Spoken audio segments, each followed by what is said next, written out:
Hi, I'm Nate Gilbert, attorney in San Antonio, Texas. And I want to speak on series LLCs and keeping LLC and series assets separate, okay? So keeping those individual series assets separate is absolutely vital. Think of the individual series. And if you're kind of confused on what I'm talking about, I'm kind of skipping ahead here for folks that have watched the other videos on series LLCs and how they're structured. If I'm speaking Greek to you right now, go and watch those and then come back and you'll understand exactly what I'm saying. So the series itself, right? We were creating this insulated company, quasi-company inside or underneath our original LLC. The way that we are going to insulate that is by keeping all of our assets and records in that particular series. If we don't do that, then we're not creating that insulation. So think of it as building a wall around our individual series.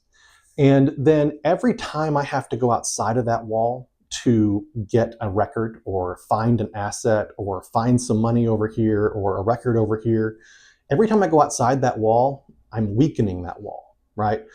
Every time I have to go outside of it, I'm somehow breaking down that barrier just a little bit. And the more often I do that, the weaker that wall becomes. And we don't want that, right? We want that wall to be as strong as possible. We want something there that is completely unique from all the other series that we might have, the LLC itself, all of that stuff. So the example I usually give when I'm working with clients on these things is if you have an issue and your attorney calls you and says, hey, this series has an issue. I need all of the assets and records for this series so that I can show it's a separate series. You've got to be able to go to your bookshelf, right? Or on your computer and pull out the file or the folder, whatever it is, or the 3-ring binder, doesn't matter, digital or hard copy, whatever it is, pull out the records for series 1 or 1, 2, 3 Sesame Street, a protected series, whatever it is, and I can look at that folder. I can look at that 3-ring binder and I can get a full, complete picture of the series itself, all the assets that's there, all the profits and loss statements, taxes, accounts, bookkeeping, meeting records, corporate resolutions, everything that is unique to that series, that makes it a series, that makes it that quasi-company that is capable of doing business. That's what I want to see.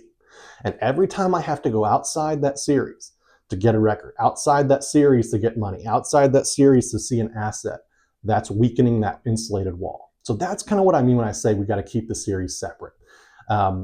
Series are a very big question mark for a lot of attorneys. A lot of people don't really understand what's going on when we're talking about series LLCs. So if you're working with an attorney or you're working with a filing service, make sure that they're understanding what they're doing when they form that individual series and that they can explain to you the importance of that. If you have any questions about series LLCs, or you're thinking about forming one, or you've got one that you're not quite sure that you're handling correctly, please feel free to reach out to me. I'm happy to field any questions you might have on the subject. We can talk about your needs, what the business needs, any maintenance issues, or get that formation up and running for you. There's a link down in the description. If you want to schedule a consultation, you'll have access directly to my calendar on the website, and then you'll be able to schedule some time to speak with me directly. Thanks for watching, and hope to hear from you soon.